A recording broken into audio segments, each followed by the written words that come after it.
आदरणीय महानुभाव एवं मेरे प्रिय छात्रों, सन 2022 को हम सभी लोग अमृत महोत्सव के रूप में मना रहे हैं। जैसा कि आप सभी जानते हैं कि यह आज़ादी की 75वीं वर्षगांठ चल रही है। इसे आदरणीय प्रधानमंत्री जी ने 1 वर्ष तक अमृत महोत्सव के रूप में मनाए जाने का संकल्प लिया है और पूरे देश में इसको मनाया जा रहा है। मित्रों, इस अवसर पर ख़ास तौर से हम स्वाधीनता संग्राम से जुड़े हुए ऐसे इतिहासकार, स्वाधीनता संग्राम सेनानी, महान पुरुषों को याद करते हैं जो ख़ास तौर से इतिहास के पन्नों में मर्यादित रूप से उन्हें जगह नहीं मिली है।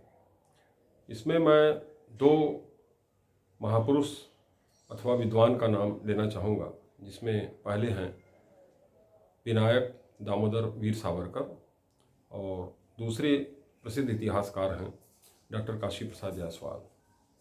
मित्रों, इंग्लैंड के राजधानी लंदन में श्याम जी कृष्ण वर्मा ने एक इंडिया हाउस नाम का मकान खरीदा था, जहाँ पर भारत से जो क्रांतिकारी पलायित होते थे तो वहाँ जाकर के मीटिंग करते थे। उस मीटिंग में ख़ास तौर से राजा महेंद्र प्रसाद, श्याम जी कृष्ण वर्मा, लाला हरदयाल, वीर सावरकर, डॉक्टर काशी प्रसाद जायसवाल का नाम विशेष रूप से उल्लेखनीय है। जैसा कि आप जानते हैं कि डॉक्टर काशी प्रसाद जायसवाल मिर्ज़ापुर जनपद के मूल निवासी थे और इनके पिताजी एक लब्ध प्रतिष्ठ कलकत्ता के व्यापारी भी रहे हैं और ये इंग्लैंड के ऑक्सफोर्ड विश्वविद्यालय से स्नातक और स्नातकोत्तर की शिक्षा प्राप्त किए थे और कालांतर में इंग्लैंड के ऑक्सफोर्ड यूनिवर्सिटी में ये इतिहास के प्रोफेसर भी थे और सारे स्वाधीनता संग्राम सेनानी लगभग इनके यहाँ बैठक करते थे और इनसे बातचीत किया करते थे। मित्रों, 1857 की जो क्रांति थी वह स्वाधीनता के संघर्ष के लिए पहली क्रांति थी, लेकिन अंग्रेज इतिहासकारों ने, खास तौर से Wilson, Besant Smith, gold Smith, बहुत सारे ऐसे अंग्रेज इतिहासकार थे जिन्होंने 1857 की क्रांति को बहुत न्यून करके व्याख्यायित किया अपने इतिहास में। उन्होंने यह कहा कि गाय और सूअर की चर्बी के कारण उत्पन्न हुआ छोटा सा सिपाही विद्रोह था, जिसको कि बुरी तरीके से अंग्रेज शासकों के द्वारा कुचल दिया गया और इस पर एक फिल्म बनी थी जिसका नाम था इंडियन सिपाही म्यूटिनी, जो कि इंग्लैंड में दिखाई गई थी और इसको डॉक्टर काशी प्रसाद जायसवाल और वीर सावरकर ने देखा और वीर सावरकर को इस फिल्म को देखने के बाद बहुत क्षोभ हुआ और बहुत मन में गुस्सा आया और उन्होंने कहा कि 1857 की क्रांति, जो कि भारत में राष्ट्रवाद की बिगुल फूंकने के लिए या स्वाधीनता संग्राम का बिगुल फूंकने के लिए पहली क्रांति थी, उसको ये सिपाही विद्रोह कह करके हतोत्साहित करने का कार्य कर रहे हैं, भारतीयों को के उत्साह को धूमिल करने का कार्य कर रहे हैं। ऐसी स्थिति में वीर सावरकर ने बहुत अध्ययन किया और 1857 के पूर्व जो भारत में तमाम छोटे छोटे विद्रोह और क्रांतियाँ थीं, जैसे संथाल विद्रोह, आदिवासी विद्रोह, सन्यासी विद्रोह और दक्षिण भारत से लेकर उत्तर भारत तक बहुत सारे विद्रोह थे जिनका अध्ययन किया उन्होंने और उसका समग्र रूप 1857 की क्रांति में उन्होंने देखा। इसी आधार पर उन्होंने first war of independence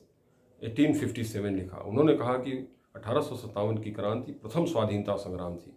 Veer Savarkar यदि यह नाम नहीं दिए होते तो शायद 1857 की क्रांति को अंग्रेज लोग तो भुलवा ही दे रहे थे, हम सभी लोग भी उसको भूल जाते। इसलिए इतिहास के आईने की दृष्टि से देखा जाए तो वीर सावरकर का नाम विशेष रूप से उल्लेखनीय है और इस पर निश्चित रूप से और शोध होने की आवश्यकता है, इस पर विचार गोष्ठी आयोजित किए जाने की आवश्यकता है, सेमिनार किए जाने की आवश्यकता है। वहीं डॉक्टर काशी प्रसाद जायसवाल की भी हम चर्चा करेंगे। जिस समय बिसेंट स्मिथ, गोल्ड स्मिथ और जॉनसन आदि इतिहासकारों ने यह कहा कि भारत में संविधान बनाने की पद्धति अभी किसी को मालूम नहीं है, लोकतंत्र चलाने का अनुभव नहीं है भारतीयों को और भारतीय अपना इतिहास, प्राचीन इतिहास भी इनका पुराण गाथाओं पर आधारित है, व्यवस्थित नहीं है, क्रमबद्ध नहीं है, ये लोग अपने इतिहास को अच्छी तरीके से नहीं जानते, तो ये लोग लोकतंत्र की स्थापना कैसे कर सकते हैं या देश का संविधान कैसे बना सकते हैं। ऐसी स्थिति में डॉक्टर काशी प्रसाद जायसवाल ने पुस्तक लिखा the history of India from 150 AD to 350 AD। उसमें उन्होंने लिखा कि हमारे प्राचीन महाजनपद काल में, जिसमें 16 महाजनपदों की चर्चा की जाती है, ऐसी स्थिति में किन महाजनपदों में लोकतंत्र विद्यमान था, गणतंत्र विद्यमान था,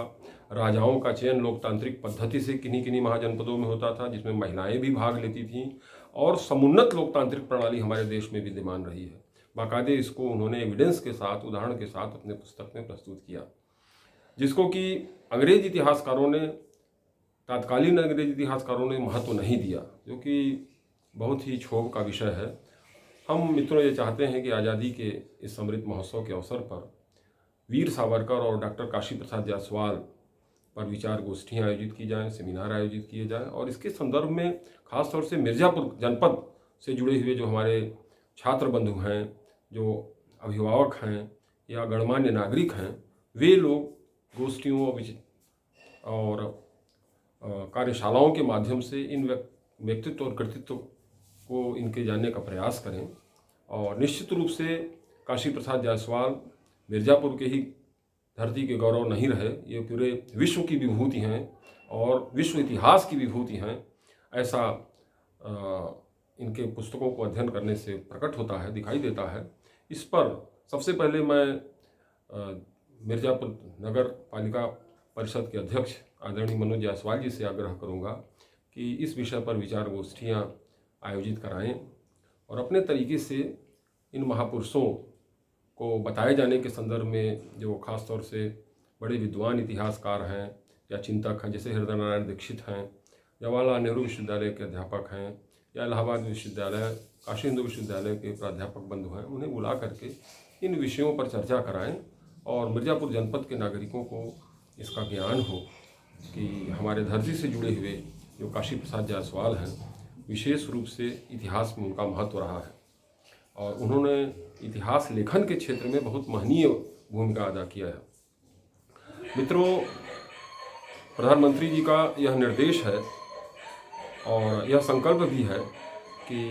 भारत के जितने भी प्रदेश हैं, हर प्रदेश के मंडलों में एक विश्वविद्यालय की स्थापना हो। यदि भविष्य में मिर्ज़ापुर मंडल में किसी विश्वविद्यालय की स्थापना होती है तो निश्चित रूप से यहाँ के सपूत प्रसिद्ध इतिहासकार डॉक्टर काशी प्रसाद जायसवाल के नाम से उस विश्वविद्यालय की स्थापना हो। इसके लिए हम सभी लोग प्रयत्न करें, विचार गोष्ठियों के माध्यम से, सेमिनार के माध्यम से और आपस में विचारों की आदान प्रदान के माध्यम से प्रयास करें। इसमें मैं खास तौर से माननीय मनोज जायसवाल जी का ध्यान विशेष रूप से आकृष्ट करना चाहूँगा कि वे इस संदर्भ में थोड़ा पहल करें और मिर्ज़ापुर जनपद के लोगों को इन महापुरुषों के बारे में थोड़ा जानकारी हो इस अमृत महोत्सव के अवसर पर।